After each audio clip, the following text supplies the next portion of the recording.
Hola a todos y todas y bienvenidos a una nueva edición de Alerta Congreso. Como siempre estamos con nuestro amigo Rodolfo Reina de Observatorio Legal. Hola Rodolfo, ¿qué tal? Hola David, hola a todos los epicéntricos y bueno, a tu disposición. Gracias por estar en esta nueva edición de Alerta Congreso. Bueno Rodolfo, ahora vamos a hablar sobre el despilfarro del Congreso de la República y la repartija de puestos de trabajo entre los partidos que integran la mesa directiva, ¿no? El presupuesto actual del Parlamento bordea los 1.135 millones anuales, un presupuesto que todos los años sube un poco, siempre está subiendo. Y de ese monto, el 85% se va en remuneraciones, lo que representa 975 millones de soles.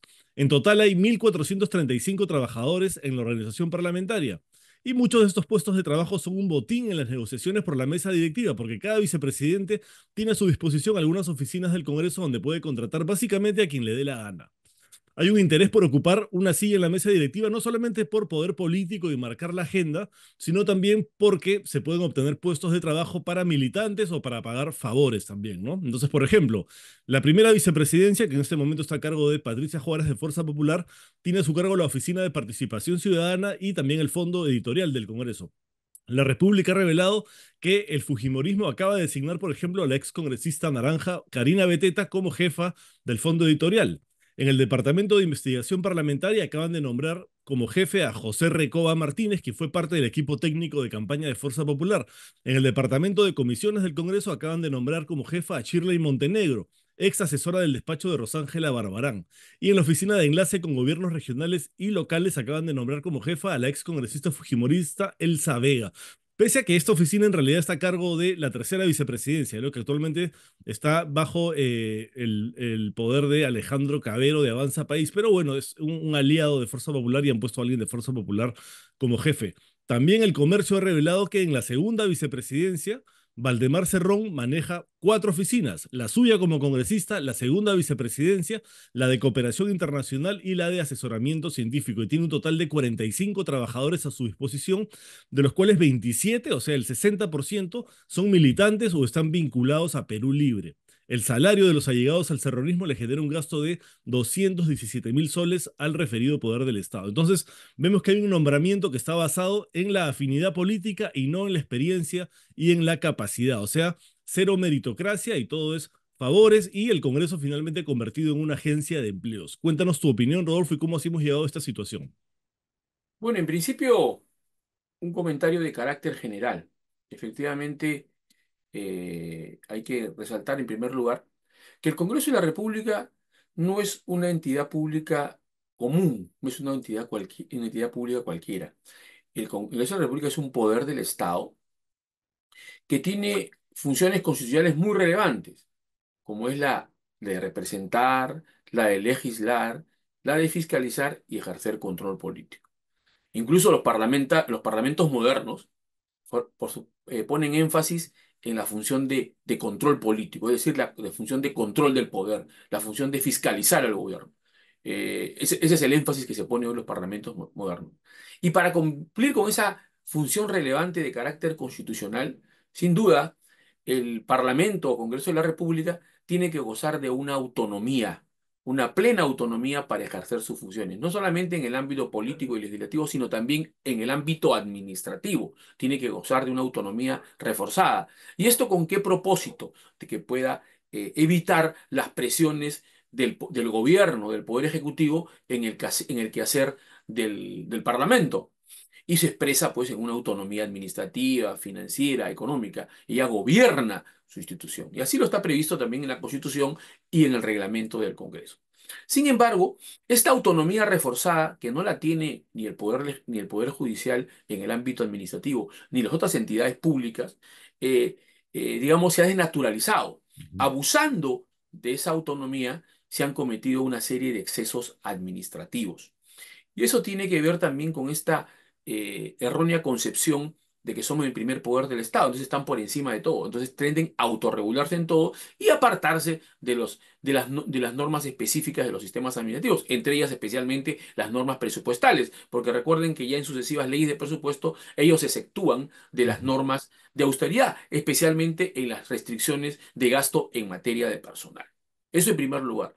En segundo lugar, este, efectivamente, el Congreso de la República tiene un presupuesto del año 2024 de 1.134 millones de soles, que es un presupuesto récord Ujú. en todos los últimos Todos 30 los años. años va subiendo un poco, ¿no? Y va subiendo. E inclusive, recordemos que en este periodo parlamentario, del 2021 a la fecha, el presupuesto se ha incrementado en 400 millones de Ujú. soles, y especialmente en el rubro de planillas. Entonces, eso exige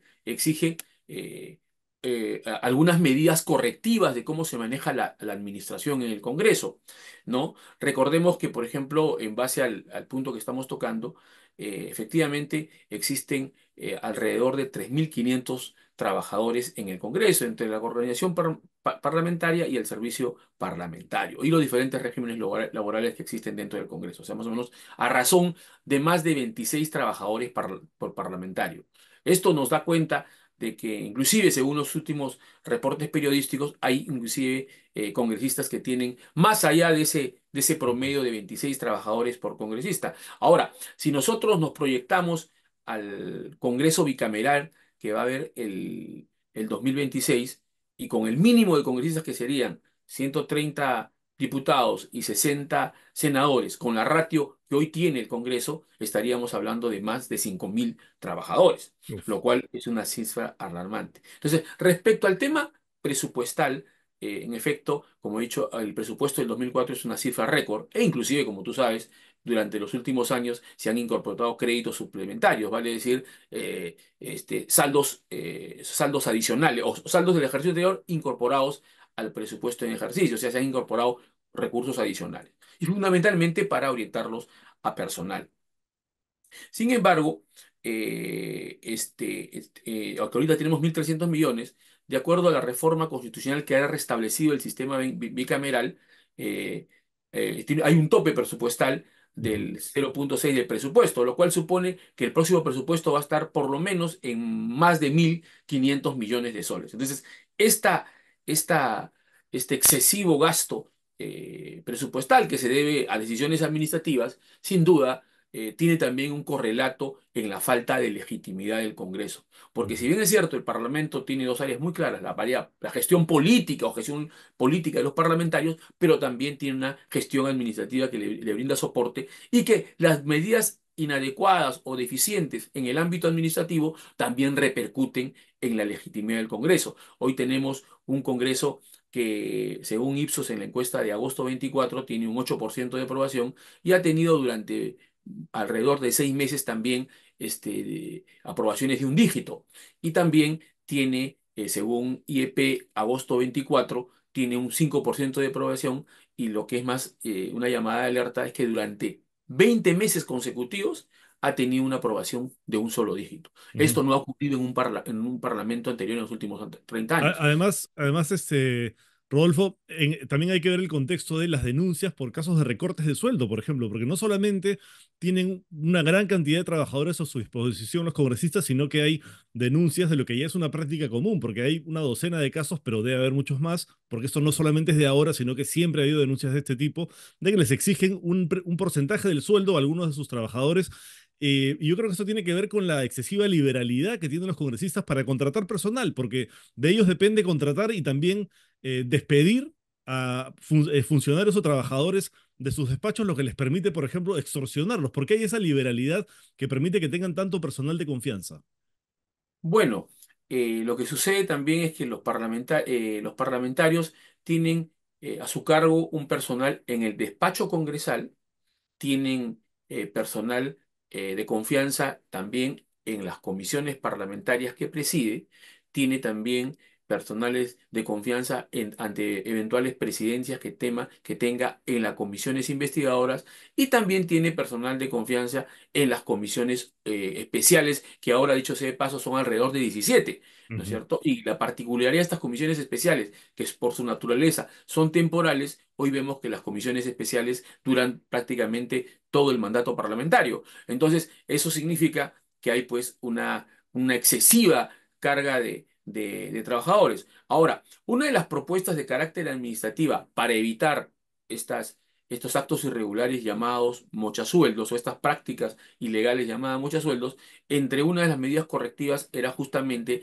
establecer una reducción significativa de los cargos de confianza y hacer una reforma administrativa en el sistema de personal del Congreso, tales como fomentar más bien la meritocracia, que el ingreso de la mayoría de los trabajadores del Congreso sea por concurso público, sea por medio de una evaluación de personal. ¿A efectos de qué? De que los trabajadores de confianza se reduzcan. Porque al último lo que debe tener el congresista es un personal técnico, profesional, que lo apoye en sus funciones legislativas, de fiscalización, Claro. de control Que político, debería ser etc. más bien personal de planta, ¿no? Personal de Así carrera es, que esté en el Congreso y que pero acumule ese, experiencia, ¿no? pero ese personal de carrera obviamente debe ingresar por un concurso público y Claro. debe ser sometido a evaluaciones de carácter permanente, porque nos deben garantizar que ese personal en el transcurso del tiempo sigue capacitándose y está Ujú. en las posibilidades de mantener el cargo. Lo que pasa que en el sector público en general también se tiene una cierta resistencia a implementar no solamente evaluaciones o concursos de ingreso, sino también evaluaciones y concursos de permanencia, porque el trabajador, como todo trabajador, debe ser evaluado permanentemente para efectos de determinar su permanencia en el cargo. Pero yo quisiera hacer también, en adición a esto, un tema siguiente y recordar a los que nos ven y escuchan. Es lo siguiente. En primer lugar, si bien es cierto, el Parlamento, que es nuestra clase política por excelencia, representada en el Congreso, tiene un presupuesto récord de 1.134 millones y tendrá mucho más con un Congreso bicameral y tendrá más trabajadores con un Congreso bicameral, también no recordemos que también tienen estas organizaciones políticas, cuando tienen representación en el Parlamento, tienen un subsidio directo, que es, para los grupos parlamentarios es alrededor de 78 millones de El soles en el financiamiento quinquenio. público, ¿no? Así es. Y adicionalmente, en temas en periodos electorales, tienen el subsidio indirecto a través de la franja electoral. Vale decir, hoy nuestra clase política es una clase política rentada. E inclusive, por informaciones públicas reportadas a la OMPE, las remuneraciones de los dirigentes, existen remuneraciones para los dirigentes Ujú. políticos de los partidos. Vale decir, tenemos una clase política que se sostiene con los impuestos de todos los peruanos y por tanto deben mejorarse los mecanismos de fiscalización de los recursos que perciben, sea a través del subsidio directo en los partidos políticos y sea en el Parlamento. Yo creo que la idea acá es plantear también algunas recomendaciones. Yo creo que una de las recomendaciones, y que le hemos hecho ya en varias ocasiones aquí en Alerta Congreso, es la siguiente.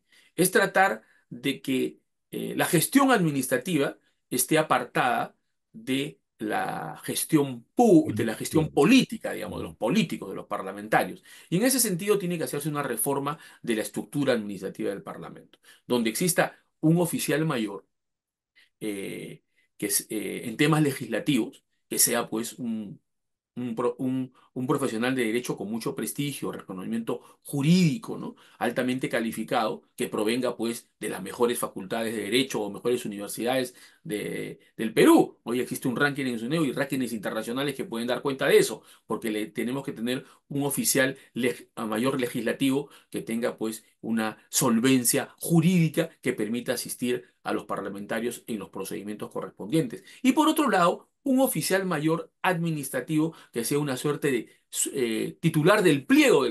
del Poder Legislativo que se encargue del manejo administrativo desde una manera técnica y ambos obviamente ingresados por concurso público para así un poco apartar o separar el día a día administrativo y doméstico del Congreso con la gestión política de los parlamentarios. Y eso es muy importante porque como acabo de decir hace un momento, las decisiones administrativas equivocadas que se toman en el Congreso, al último repercuten en la falta de legitimidad de los Ujú. parlamentarios. Entonces, desde ese punto de vista, yo creo que es importante separarlo. Luego también otra propuesta que habíamos planteado en anteriores ocasiones es la siguiente. Si bien es cierto, el Parlamento, como acabo de mencionar, goza de una autonomía administrativa, económica y financiera reforzada, inclusive con más énfasis que otros poderes o organismos funcionales autónomos. Sin embargo, es importante transparentar el proceso deliberativo para aprobar el presupuesto del Congreso de la República. Ujú. ¿Y esto qué significa? De pronto, dentro del itinerario procesal de aprobación del el presupuesto del Congreso, sería conveniente tener una evaluación de parte técnica, de parte del Ministerio de Economía o Contraloría General de la República, a efectos que pueda sustentar o cuestionar la racionalidad del presupuesto que se está incrementando cada año a los congresistas, a efectos de que la opinión pública pueda conocer de las opiniones técnicas que puedan tener el Ministerio de Economía o la Contraloría General de la República respecto al crecimiento presupuestal de cada año del Parlamento, el cual obviamente estos informes no pueden ser vinculantes porque ahí sí afectarían la autonomía del Congreso, pero serían informes ilustrativos que permitirían tener un elemento de juicio y sobre todo se contribuirían a una mejor rendición de cuentas del Parlamento frente a sus electores. ¿No es cierto? Yo creo que eso sería importante. Luego también una de las reformas administrativas muy importantes que se deben plantear a raíz justamente de estos hallazgos que tiene los medios de comunicación respecto al derroche, ¿no?, del Congreso de la República en el ámbito de personal, sin duda hay que reformular algunas cosas. En primer lugar, no debemos olvidar que, de acuerdo al reglamento del Congreso, la mesa directiva se encargan de la conducción y supervisión del funcionamiento administrativo del Parlamento. Lamentablemente, en la práctica, cada mesa directiva, como tú bien has mencionado, se distribuye ciertas competencias y dentro de esas competencias que cada mesa directiva entrante se establece, también hay un reparto de áreas administrativas del Ujú, Congreso. ujú. Obviamente, las organizaciones políticas con mayor peso político en el Parlamento toman para sí las áreas administrativas donde hay mayor personal. Entonces, prácticamente se convierte el Congreso, como habían dicho, como bien han sostenido los medios y yo he sostenido también en anteriores ocasiones, en una agencia de empleos. Y una forma de subsidiar indirectamente a los partidos políticos, De pagarles a porque no sus militantes, por ejemplo, ¿no? porque se designa en altos cargos de confianza, se contrata personal en las diferentes áreas administrativas a personas vinculadas a los partidos políticos. Y en estos últimos reportajes periodísticos de varios medios se ha dado cuenta de esa vinculación o con los partidos políticos o con las empresas pertenecientes a los líderes políticos, como es el caso de APP. Ujú. Entonces, vemos que hay una suerte de nueva fuente de financiamiento a los partidos políticos, que es convertirlas en agencias de empleo para sus militantes. Y frente a eso, ¿qué tenemos que hacer? Como sostengo, hay que restablecer el servicio meritocrático en el Congreso a través de un ingreso preferente en el concurso público, a través de evaluaciones periódicas, porque si nosotros analizamos el Congreso de la República, la composición de los trabajadores, veamos y nos vamos a ver con la ingrata noticia de que la mayoría de los altos funcionarios del Congreso de la República no provienen de las mejores universidades del país. Ujú. Y estoy seguro que muchas de ellas inclusive provienen de universidades que no se han licenciado. Hay que hacer una revisión. ¿Cuántos oficiales mayores provienen de las mejores universidades del país?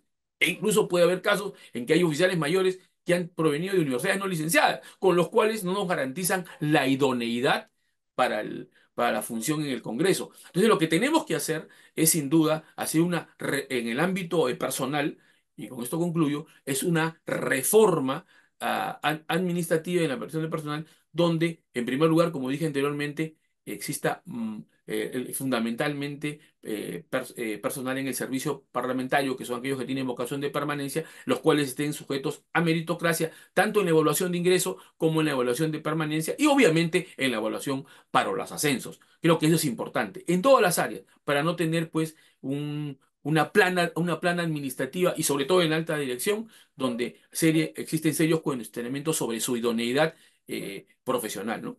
Ujú. Bueno, de acuerdo, sí, es indispensable una reforma del sistema administrativo del Congreso de la República. Lamentablemente, con este Congreso dudo mucho que se vaya a realizar porque, como tú decías, ellos están en este momento empoderados, avasallando a otras instituciones con este cuento de que son el primer poder del Estado y nadie les puede decir nada. Entonces, uno les va a decir, oye, pero el presupuesto se podría ver de otra manera, la forma de contratación. ¿Ustedes qué se meten? Somos el primer poder del Estado. Además, han renunciado a su deber de control político del Ejecutivo porque hay una alianza clarísima. Entonces, muy difícil que una reforma surja en este momento, pero esperamos que en un nuevo Congreso en algún momento se pueda tocar este tema con seriedad y hacer las reformas que hacen falta para que haya personal calificado y no militantes de los partidos a los que se les paga el sueldo a través del erario público, que es finalmente lo que están haciendo, además de lo que ya reciben como financiamiento público directo. Muchísimas gracias, Rodolfo, por tu participación. Gracias a ti y siempre a tu disposición. Y gracias a todos y todas y nos vemos en una nueva edición de Alerta Congreso. Chao.